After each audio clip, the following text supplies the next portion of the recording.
Hello friends. कल मुझसे मेरे एक फ्रेंड ने एक क्वेश्चन पूछा कि यार ये जो आजकल तू ज्ञानबाजी कर रहा है या ये सब जो कर रहा है इसका पर्पस क्या है। क्योंकि अभी तक हम बात कर रहे थे प्रोसेस की। प्रोसेस और पर्पस दोनों ही होने बहुत ज़रूरी हैं। तो मेरा पर्पस है कि यार मेरे जो आसपास जो लोग हैं, मतलब जो भी हैं, उनको थोड़ा सा सेविंग और इन्वेस्टमेंट के बारे में थोड़ा बहुत जो मैंने अब तक सीखा है वो थोड़ा बताया जाए।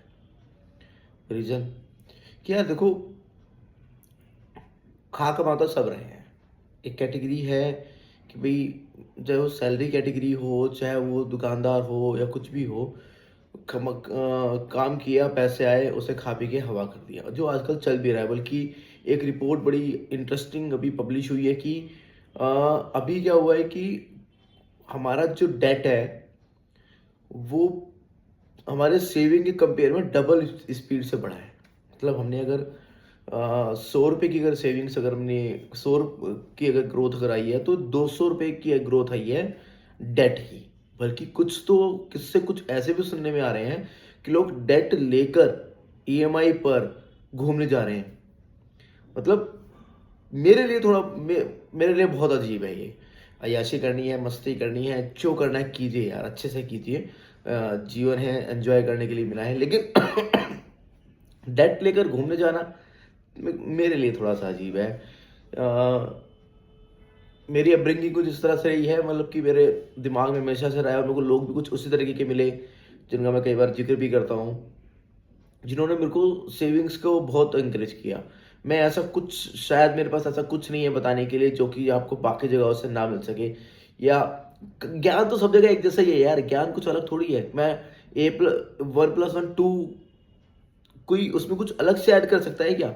सेविंग और उसके भी बहुत सिंपल से रूल जो कहते हैं, जो मुझको समझ में आते हैं कि आपकी सैलरी का 20% आप सेव कर दो। आप मान के चलो कि मतलब 1 तारीख को जो आपकी, अगर मान लो कि 100 रुपये अगर सैलरी आ रही है तो 100 रुपये नहीं, 80 रुपये ही आ रही है। 20 रुपये पहले दिन सैलरी का जिस दिन आई आपके अकाउंट में क्रेडिट हुई, 20 रुपये उसी दिन आपने इन्वेस्टमेंट में या कहीं पर सेव कर दिए। आपके वो रेगुलर बैंक अकाउंट में या फिर आपकी रेगुलर जहाँ पे आपका हाथ बार बार जाता है उस जगह से हटके वो किसी दूसरी जगह पे चलेगा। और आप देखोगे ये बड़ा सिंपल है, एक बार आपने हटा दिया ना, स्टार्टिंग में कुछ प्रॉब्लम होगी लेकिन फिर उस तक हाथ पहुंचेगा नहीं। वो मोस्टली केसेस में ऐसा होता है कि वो नहीं होता है। एक किस्सा मेरे को अभी भी याद आया, मैं आपसे शेयर करता हूँ। एक बार क्या हुआ, दो दोस्त हर संडे को एक 5 स्टार होटल में लंच किया करते थे। दोनों ही वेल रेपुटेटेड थे, वेल सेटल्ड थे, अच्छा खासा काम चल रहा था। एक एग्जाम्पल के लिए राम और श्याम नाम ले लेते हैं। तो राम और श्याम का था कि एक तरह एक यूनियन थी। उनको एक्चुअली 5 स्टार होटल में लंच नहीं करना था, मतलब ये था कि हम दोनों मिलते रहें, बस एक दूसरे से कनेक्टेड रहें। तो एक बार क्या हुआ कि राम के पास ना क्रेडिट कार्ड नहीं था, तो उसने कैश में पेमेंट की। और जब कैश में उसने पेमेंट की ना, तो उसको थोड़ा सा दर्द हुआ। अगली बार जब श्याम कब बारी थी बिल पे करने की, तो राम ने सजेशन दिया कि यार हमको मिलना ही तो है, हम कहीं और मिल लेते हैं। मतलब एक अच्छा खाना, मतलब जरूरी नहीं है कि 5 स्टार में खाया जाए, एक नॉर्मल खाना कहीं भी अच्छा, अच्छा खाना अच्छी जगह पर, मतलब 5 स्टार का टैग हटा देते हैं बस। तो श्याम ने बोला क्यों भाई, मतलब ऐसी भी कौन सी आफत है, हम पैसे कमा रहे हैं, इतना तो कर सकते हैं यार। फिर राम ने कुछ नहीं कहा। कुछ टाइम बाद क्या हुआ कि शाम के पास में क्रेडिट कार्ड की या तो लिमिट एक्सीड हो गई थी या उसको कैश में पे करना पड़ा। तब शायद उसको हल्का सा पिंच हो। और अब करके देखिए, ये जो प्लास्टिक मनी जो क्रिएट हो गई है ना यार, ये बहुत डेंजरस है, बहुत डेंजरस। आपको फर्क ही नहीं पड़ता। एक बार एक काम कीजिए कि आपके जो कुछ ऑटो डेबिट बिल हैं, इलेक्ट्रिसिटी हो गया या कुछ ऐसे जो खर्चे हैं वो ठीक है। ग्रोसरी क्रेडिट कार्ड या डेबिट कार्ड से मत पे कीजिए। आप बैंक अकाउंट से पैसा निकालिए, ग्रोसरी हो गया, जो भी कुछ खर्चा हो गया, मेड की सैलरी हो गई या कुछ भी हो गया, आप वो कैश में खर्चा कीजिए। आपको पता है आज भी दुकानदार आदमी, कोई भी कितना भी बड़ा दुकानदार क्यों ना हो, कंजूस क्यों होता है? और स्पेशली दुकानदार जो आज भी पुराने ढर्रे पे चल रहे हैं, वो खर्चा जो है ना कैश में करते हैं। प्लास्टिक मनी में पता ही नहीं चलता यार। मान लो कि अकाउंट में 10,000 रुपये हैं और आपको ने 2-3 4 बार खर्चा किया, अकाउंट में रह गया 1,000-1,200 रुपये। अब आप सोचते पैसे गए कहाँ। लेकिन अगर वो आप कैश में खर्चा करना चालू कर दोगे ना, आपको ये पता लगने लग जाएगा। वो पेन एक्चुअली पेन खत्म हो गया है, इजीली मनी अवेलेबल हो गया है। 2008 में ऐसा ही हुआ था, जब इंटरेस्ट रेट कट पे कट हो रहे थे, गवर्नमेंट चाहती थी कि आप ज़्यादा से ज़्यादा खर्चा करो, और इतना चीपली मनी अवेलेबल हो गया था, तो उसमें क्या हुआ कि खर्चा बहुत हो गया, और उसके बाद में वहाँ पे लोग सर्वाइव ही नहीं कर पाए। लीमन ब्रदर जैसा बैंक क्लैप्स कर गया। अभी मतलब एक्चुअली क्या है ना कि अब मैं नॉर्मल बात कर रहा हूं, तो एक पॉइंट से दूसरा पॉइंट, तो कभी कभी ऐसा लगता है कि यार ये पॉइंट इससे कनेक्टेड नहीं है, लेकिन मुझे लगता है कि सब कुछ ही कनेक्टेड है। अगर आप पर्पजली प्रोसेस में इन्वॉल्व होकर, अगर आप पर्पजली अगर आप कुछ काम करने लग जाओ, जैसे कि एक और एग्जांपल लेते हैं, मान लो कि आपको ना 10th में 90% नंबर लाने हैं, मेरे नहीं आए थे 90% नंबर लाने हैं। पर्पज होगा कि आपको 90% नंबर लाने हैं। अब प्रोसेस क्या है कि आपको समझना है कि कैसे कॉपी को अच्छा लिखा जाए। ये हमें बहुत बाद में समझना है। सरकारी स्कूल के बच्चे हम तो पेपर को लिखने का भी तरीका होना चाहिए, आपके क्वेश्चन प्रॉपरली अलाइन होने चाहिए, वो प्रोसेस है। लेकिन आप केवल यही करते रहो कि 90% नंबर लाने, 90% नंबर लाने, तो उससे कुछ नहीं होगा। आपने गोल बना लिया, ठीक है, पर्पज आपने डिफाइन कर लिया, लेकिन उसके बाद में सबसे इंपॉर्टेंट जो चीज़ है वह प्रोसेस। जैसे मैं खर्चे की आपको बात बता रहा हूँ, आप जैसे कि बहुत बार होता है ना कि 5-10 करोड़ भी मिल गए। आप ये बताओ, 5 करोड़ मिल गए आपको, क्या करोगे उस अपने आप को आंसर करोगे, उस 5 करोड़ का क्या करोगे आप? कहाँ पे खर्चा करोगे? कौन सी गाड़ी लोगे? कहाँ पे घर लोगे?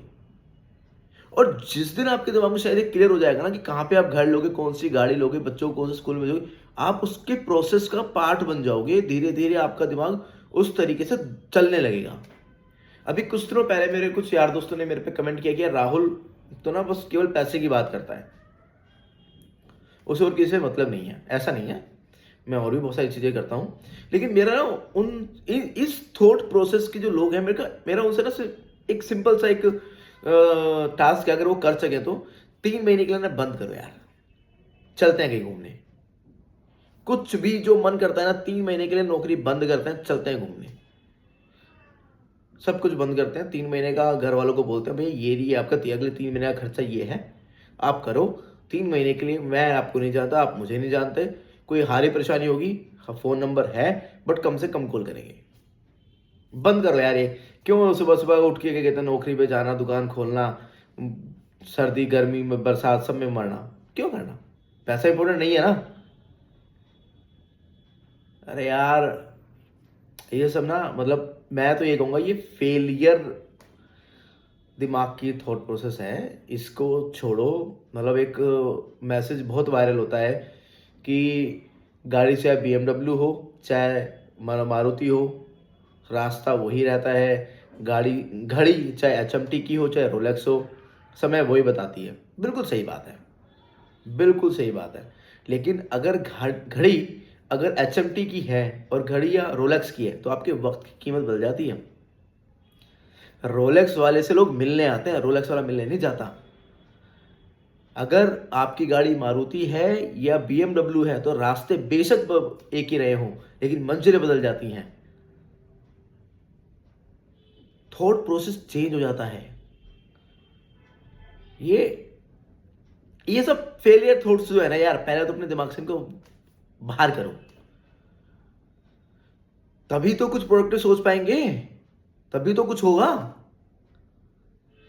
तो पर्पस एंड प्रोसेस दोनों को क्लियर करने की कोशिश करो, और दोनों बिल्कुल क्रिस्टल क्लियर होने चाहिए। जैसे कि एक छोटी एक्सरसाइज बोली जाती है कि यार आपके जो पर्पस है ना, आपके जो गोल है, पर्पस नहीं गोल जो है, उन्हें लिखो।